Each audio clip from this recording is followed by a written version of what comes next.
had a dream a few nights ago, and in this dream, I was in a big operation room with a large amount of people, and we're separated in different groups. Each group sit on the same bench, and I was with my husband and 2 to 3 other family members. And suddenly I realized the people who organized this event were aliens in my dream. They handed everyone a machine gun and supplies. Then they said, go out that door, survive, don't get killed by other group of people. So we went outside. It was a open grass areas. At first nobody was doing anything because everybody was trying to figure out what's going on. And I was trying to figure out how to use this machine gun in my hand. It was pretty complicated, and I had to keep asking my husband how to use this machine gun. There were all these different buttons, and I just couldn't figure it out. As we progressed in the open grass area, we saw a house on fire. We could hear people shooting each other inside the house. My husband just rushed in, and he came back carrying a young man who's already been shot and burned, and basically who was dying. So when I saw that, I started to have this horrendous fear in me, and I was asking myself, how am I going to survive in this game? That's when I wake up. So I have been doing shadow work for a while now. And using dream analysis to do the shadow work or the inner work is something that I adopted this year. Mainly because I have more and more of this very vivid dream come into my sleep. If you know astrology, here is a fact that I can share about myself is that right now Neptune and Saturn, they are gathering in my 12th house, the dream house, the unconscious house in Aries. I suspect that is the reason why they are basically tapping into my unconsciousness and showing me the part I had been ignored for some time in my early life. So you might be wondering, what does a violent survival dream have to do with a shadow work? So let's start from the question, what is the shadow? Here is my understanding. I think the shadow is the part of us that we refuse to identify with in our personality. Or to put it more spiritually, it is the part that the light of consciousness refuses to shine on. It's not necessarily the bad parts, but it is the part that we decided to suppress in the back of our consciousness, and we decided that's the part we don't want to look at, because when the darkness emerge from the surface, it's when we feel the uneasiness, the discomfort, and we can't feel peace. Even though without doing the shadow work, the peace that you're having temporarily is just, a illusion.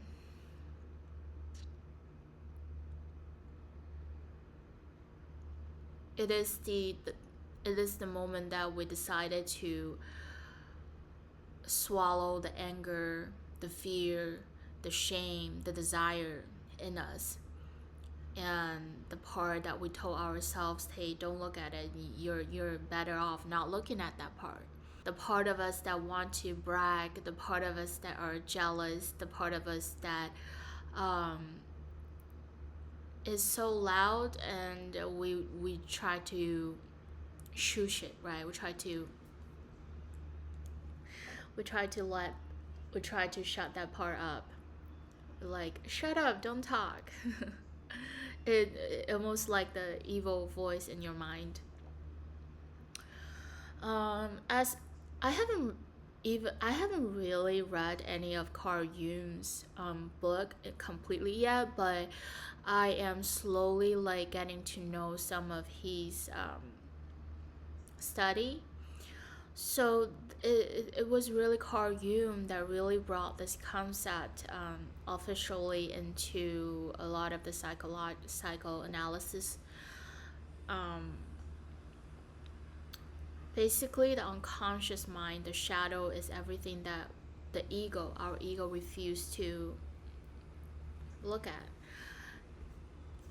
And the more we refuse and run away from that part, the more it kind of manifests in our real life, in other people, and in events that make us sad, unhappy, or mad. If you look at everything happening around us, is really truly a reflection of our own mind, consciousness, or unconsciousness. So a lot of times, if you ask yourself why I keep meeting with this type of person, why I am at my work, why I have this boss that's always um, so shitty, or why I keep falling into a relationship that's very hurtful, then you should ask yourself what is your unconsciousness is manifesting in the reality, right? It is the part that um, when you were asleep, the mind was trying to tell you, and when you were awake, the first thing your mind, the script, the narrative that your mind is actually telling you, the things that trigger you in life. And ironically, the shadow is actually intertwined with everything that we do, even when we're conscious. You know, when you look at someone that you feel like, oh, I don't like that person, or there's something I don't like about this person, but I can't say what it is. It could be your own self projecting on other people, your own shadow projecting on other people. So, if you're asking me why to do this shadow work, I think is to do the shadow work is to find true peace, is to really look for truth. Is what I think it is a very big part of self improvement. Because if you look at a lot of the self improvement nowadays, they're really just focusing on the part that you think you're not good enough and to improve it. But they do not investigate why you think you're not enough, why you think you're not good, and why you have the desire to build muscles or chase after money and to be rich. Is it because certain part of you that is kind of insecure with the status quo, why you're never happy with yourself or where you are? It is really just to understand yourself better as a whole, not just looking at the good part, but also looking at um, I wouldn't say the bad part, but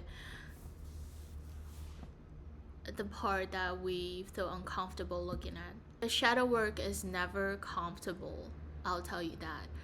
It is always like you will feel so much emotion while doing the shadow work, and it could be taking a while to really start doing the work. But here's what I've come to understand after I turned 30 is that you cannot do the light work without doing the shadow work. The yin and yang cannot be separated. They are the same cycle. They exist in the same cycle. If you only working on the positive and the bright part that looks so shiny of yourself, then you're basically just lying to yourself and you're only working on half of who you are. And I think there is something deeper and bigger than ourselves, is because if we're able to shine light on some of the unconscious dark shadow part, we are actually contributing less negative energy to the collective unconsciousness. Because every day we go by so fast, everything goes so fast right now. You remember the little irritation while you have to line up at the coffee shop in the morning, or every time someone says something to you and you feel this discomfort in you and you quickly ignore that? If we don't investigate those emotions or those thoughts, we're slowly and surely sending those negative energy to the collective energy, the collective consciousness. And it will not only affect you, but it will affect people around you, the community, your family, your relationships, and the world the world that revolve around you every day. So to me, that is a very important part of my life, is to look at it and do the shadow work in order to become more whole. So how do you actually do the shadow work? I think there are so many methods online right now: meditation, breath work, journaling, and some people will go to a therapist. I have been diligently doing journal work. I write 3 pages of journaling almost every day, and I do breath work. Those are all really helping me to reach a calm state. But in terms of shadow work, they don't easily reach that part. That's why I really tap into my dream and do dream analysis. The dreams can be some of the most honest things that happened in the day, especially when we're asleep, that our ego is kind of like offline, and the part that kind of trying to filter and edit ourselves to be this good image kind of just disappear. The filter you put on yourself collapse while you're sleeping, and you're not in control of how your mind works. You basically surrender in your dream and let the unconsciousness do its work and show you what is really deep down there. So what comes in could be very raw. A lot of times the dreams are very symbolic. I had dreams that are very mundane, and those are the dreams I tend to forget when I wake up. So when there's stronger emotions come in, normally are those dreams that are very odd, or they could be some traumatic experiences in the dream. That is when your ego is not expecting, because ego always expects something that's familiar, and when the self shines a light on those unfamiliar symbols, it's basically trying to wake yourself up. So a lot of times when we have those weird dreams, instead of just saying, oh my god, I had a bad dream, I think it is really, really helpful and useful to look at the dreams. And I do use the help of AI to help me analyze some of my dreams. But at the end of the day, you have to come up with your own conclusion, right? The internet is only there to provide you with information. At the end of the day, you are your own healer, you're your own savior, you're your own teacher.